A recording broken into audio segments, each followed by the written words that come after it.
Саламатсыздар, урматтуу Чалкан медиа каналынын көрөрмандары, өлкөбүздө алынган акыркы сааттагы жаңылыктар менен сиздерди тааныштырабыз.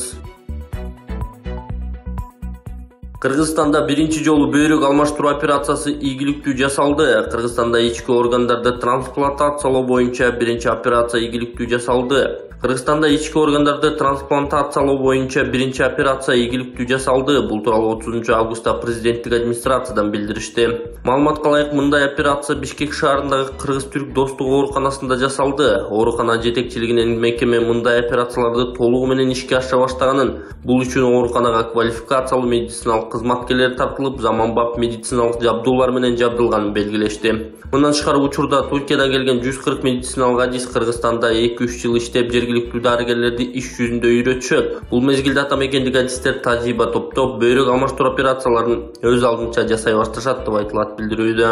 Кыргызстанда гемодиализ алган 2600 жакын бейтап бар. Алардын ар бирине мамлекет тарабынан орто эсеп менен 1 жылдык сеанска жалпы 2,5 миллиард сомго жакын каражат бөлүнөт. Боор, бөйрөк жана башка ички органдарды алмаштырууга муктаж кыргызстандыктар операция жасатып келиш үчүн адатта чет өлкөлөргө барып келишет. Көбүнесе Түркия же Индияга барышат. Акыркы маалыматтарга ылайык, Кыргызстанда ички органдардын бири алмаштырылган 700 адам жашайт. Алардын болгону 50сү гана Кыргызстанда операция жасаткан. Эгер сиз курулуш баштасаңыз, ичпеген, колу тутпаган мыкты ширетүүчүнү тааныштардан издөөнүн кажети жок. Ширетүүчүнү ширетменден издеңиз. Бул үчүн такси чакырганда эле телефонуңуз аркылуу App Store же Google Play'ден ширетмен тиркемесине катталасыз. Анан ширетменде тизилип турган миңдеген ширетүүчүнү рейтингине карап жалдайсыз. Ширетменде ар бир ширетүүчүнүн анкетасы, кылган иштери жана сүрөттөрү чек-чейип билинип турат. Ширетмен менен ишиңиз бат жана сапаттуу бүтөт. Тиркеме бардык аймактарда иштейт.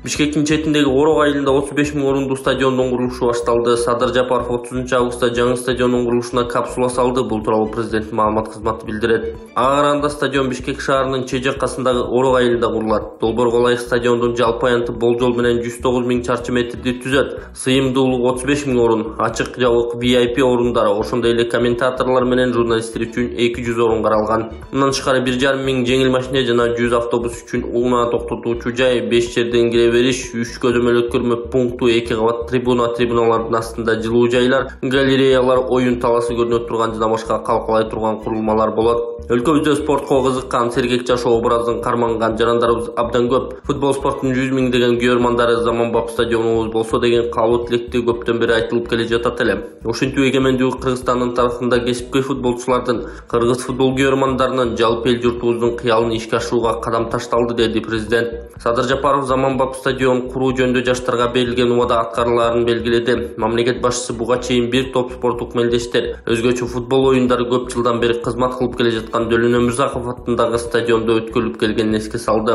Ал стадион боюнча дагы биздин пландарыбыз бар. Тарыхыбызда татыктуу орун ээлеген бул спорт объектисинин абалын жакшыртуу үчүн иш аракеттер жүрөт, деди президент. Жапаров жаңы стадиондун курулушу Азия чемпионатына даярданып жаткан Кыргызстандын футбол боюнча улуттук курама командасына дем күч берерине ишеним артты.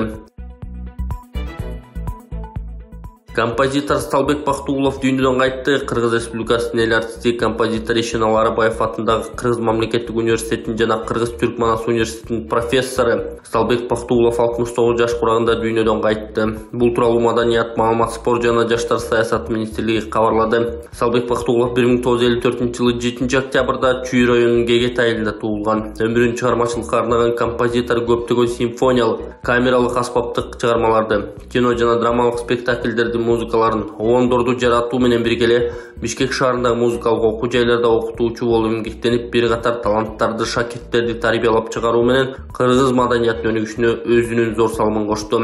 Сталбек Бактуулов чыгармачылыктагы жетишкендиктери үчүн 2017-жылы интеллектуалдык менчиктин бүткүл дүйнөлүк уюмунун алтын медалы менен сыйланган. Маркум менен коштошуу зыйнаты 31 август саат 15:00 өттү. Чыгыш Бешкичи районундагы өзү жашаган үйдө өттү. Депутат Акылбек Түмөнбаев мектеп окуучуларына колдоо көрсөттү. Номер 35 бир мандаттуу шайлоо округунан шайланган парламентке элдик топтун лидери Акылбек Түмөнбаев жашоочуларга ар тараптуу колдоосун көрсөтүп, кайрылган маселелерди өз убагында аткарууга аракетин жүргүзүп келет. Буга ылайык жаңы 2023-2024 окуу жылынын башталышы менен Каракол шаары, Түп Ак Суу райондорунун 1-2-3 класстын окуучуларына күндөлүк алып берүүнү туура көрүп, аталган райондордогу мектептердин директорлоруна күндөлүктөрдү тапшырган. Урматтуу окуучулар, барыңыздарга чын ден соолук окуңарга ийгиликтерди жана жаңы бийик максаттарга жетишиңерге тилектешмин. Билим жолуңар байсалдуу болсун деген эле Өкүл Акылбек Түмөнбаев. Элдик ыкмасы менен гайморит, грыжа, артрит, остеохондроз, куяң, тиземун, простатит ооруларын дарылоо жана айрыкча улгайган адамдардын кан айлануу системасын жакшыртуу. Мындан сырткары бизде косметология жана ашыкча салмакты кетирүү процедуралары бар. Гайморитти дарылоо ыкмасы мурун көңдөйүндөгү ириңдерди жибитүү үчүн от жабуу, андан соң табигый таза чөптөн жасалган порошок менен ириңди сыртка алып чыгаруу. Грыжа, остеохондроз, тизе муун жана суук тийген ооруларды дарылоо ыкмасы. Ооруган жерге гандин, же жөнөкөй тил менен айтканда, дары чөптөргө сугарылган таякчалар менен массаж жасоо. Андан кийин от жабуу. От жаккан соң атайын табигый чөптөрдөн жасалган дары майларын шыбап, денедеги токсин, туз жана вирустарды чыгаруу. Дарылоо мөөнөтү болжол менен 10 күн. Келип 100% кепилдик менен ден соолугуңузду чыңа. Садыр Жапаров бир катар кыргызстандыкка мамлекеттик сыйлык ыйгарды. Президент Садыр Жапаров Кыргыз Республикасынын мамлекеттик сыйлыктары менен сыйлоо жөнүндө жарлыкка кол койгонун өлкө башчынын маалымат кызматы кабарлады. Анда кыргызстандыктар өлкөнүн социалдык, экономикалык, интеллектуалдык жана маданий потенциалын өнүктүрүүгө кошкон олуттуу салымы, кесиптик ишмердигиндеги зор жетишкендиктери үчүн ошондой эле Кыргызстандын көз карандысыздык күнүнө байланыштуу сыйланышканы айтылат. Биринчи даражадагы Манас ордени менен Абдыган Эркебаев, Сабырбек Жумабеков, Садык Шернияз сыйланган. Мындан тышкары өзгөчө сыйга татыгандардын арасында акын жазуучу Асан Жакшылыков, альпинист Эдуард Кубатов, Гаппыр Мадаминов, Кыргыз Республикасынын эмгек сиңирген мугалими Акулуё Бурлуш Кемеловдун даңк медалы, Меңди Мамазаирова, Султан Раев, Нели Ахунбаева жана бир катар эмгеги сиңген мекендештер бар. Толук тизме менен президенттин расмий сайтынан таанышууга болот.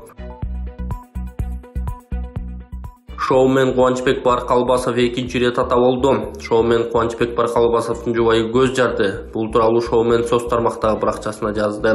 Сүйүнчүү туугандар, сүйүнчүү, биз экинчи жолу уулду болдук. Кудайга шүгүр, жаным сага чоң рахмат деп жазып жубайын белгилеген. Бишкекте коррупцияга шектелген мектеп директору пара менен кармалды. Балдарды 1-класска кабыл алуу боюнча коррупциялык схеманы уюштуруп алган деп шектелип, Бишкектеги мектептердин биринин директору пара алып жаткан жеринен кармалган. Бул туурасында УКМКнын маалымат кызматынан кабарлашты. Билим берүү тармагынын башка кызматкерлери менен келишим түзүп, балдарды 1-класска кабыл алуу боюнча коррупциялык схема уюштуруп алган. Натыйжада ал баланы 1-класска киргизген үчүн ата-энесинен опузалап акча талап кылган. Эгер баш тартса, баланы мектепке киргизбейм деп коркуткан деп айтылат билдирүүдө. УКМК кылмыш жаза кодексинин 343-беренеси опузалап пара талап кылуу менен иш козгоп, директор тергөө камак жайга киргизилген. Элдик курултай Бишкекте 15 декабрда өтөт. Элдик курултай Бишкекте 15 декабрда өтөрүн президенттин маалымат кызматынан кабарлашты. Бул боюнча жарлыкка президент Садыр Жапаров кол койгон. Аталган иш-чарага бул сапар 700 миң делегаттын былтыр ноябрда 1000 адам болгон келерин айтышты. Декабрда болчу элдик жыйын мыйзам менен бекитилген документтин негизинде өтмөкчү. Былтыркы курултай мамлекет башчынын жарлыгы менен болгон эле. Курултайды өткөрүп, анын ишин жөнгө салуу боюнча уюштуруу комитети боюнча убактылуу жобо бекитилген. Маданият министрлиги TikTok'ту жабуу чечимин кабыл алды. Маданият, маалымат, спорт жана жаштар саясаты министрлиги Кыргызстанда TikTok'ту жабуу тууралуу чечим кабыл алды. Министрлик билдиргенде, алардын дарегине бир катар бейөкмөт уюмдардын TikTok социалдык тармагынын балдардын психикалык өнүгүүсүнө жана ден соолугуна тийгизген терс жана зыяндуу таасирине байланыштуу тынчсызданган кайрылуулар көбөйгөн. Белгилей кетсек, TikTok колдонуучуну кыска клиптердин виртуалдык дүйнөсүнө батырат. Аларды көргөндөн кийин өспүрүмдөр тигил же бул клиптерди кайталоого аракет кылышат. Алардын айрымдары балдардын өмүрүнө коркунуч туудурат. Мындан тышкары балдардын жаңы калыптанып келе жаткан психикасы али туруктуу эмес. Мындай контент көз карандылыкты жаратып, өсүп келе жаткан муундун эмоционалдык абалын терс таасирине тийгизет. Ага байланыштуу министрлик тарабынан бул социалдык тармактын контентине мониторинг жүргүзүлүп, анын жүрүшүндө TikTok платформасын колдонууда балдардын ден соолугу жана өнүгүүсүнө зыян келтирүүчү маалыматты чектөөлөр жана ошондой эле курактык категорияны контролдоо функциялары киргизилбей жаткандыгы аныкталган деп билдирет министрлик. Министрлик көптөгөн кайрылууларды эске алуу менен жана жүргүзүлгөн мониторингдин негизинде TikTok кызматын жайылтуу ишин токтотуу жөнүндө чечим кабыл алганын билдирди. Бул чечим санариптик өнүктүрүү министрлигине жөнөтүлгөн.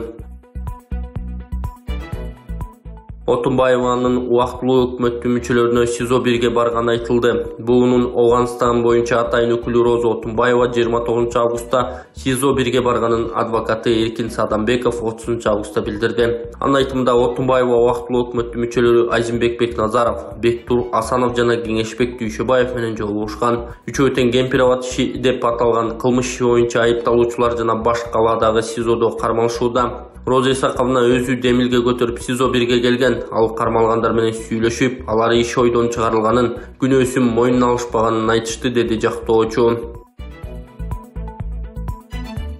Жалал Абадта жер титирөө катталды. Жалал Абад облусунун аймагында жер титирөө катталды деп билдирет Кыргыз Республикасынын Өзгөчө Кырдаал министрлигинин басма сөз кызматы. Кыргызстандын сейсмология институтунун маалыматына ылайык жер титирөө 30 августта саат 7:10 катталып, очогунда күчү 3 балга жеткен. Жер титирөө Акс районунун Кум айылында 2,5 балга чейин сезилген. Алдын ала маалымат боюнча жер титирөөдөн жабыркагандар жана кыйроолор катталган жок. Бакировдун ордуна Рыспаев Жогорку Кеңештин депутаты болот. Ош облусундагы бир мандаттуу Көкчар округунда кайра шайлоо өтпөйт. Мындай чечим Борбордук шайлоо комиссиясынын 30 августтагы жыйынында кабыл алынды. Ага ылайык мандатынан ажыраган Өмүрбек Бакировдун ордуна Равшанбек Рыспаев Жогорку Кеңештин депутаты болот. Борбордук шайлоо комиссиясы 26 августта Бакировго карата чыгарылган сот чечимдерин карап, анын негизинде депутат кылып каттаган чечимди жана депутаттык күбөлүгүн жокко чыгарган. Жогорку сот 18 августта Өмүрбек Бакиров шайланып келген номер 4 Көкчар округундагы шайлоонун жыйынтыгын жокко чыгарган, төмөнкү инстанциялардын чечимин күчүндө калтырган. Бакиров бул чечимди мыйзамсыз деп атаган. 2021-жылы ноябрда аралаш системадагы парламенттик шайлоодо бул округтан 7 талапкер атсалышкан. Алардын бири экс-депутат Равшанбек Рыспаев 2022-жылдын аягында сотко Бакировду добуш сатып алууга айыптап кайрылган жана анын мандатын жокко чыгаруу тууралуу арыз жазган.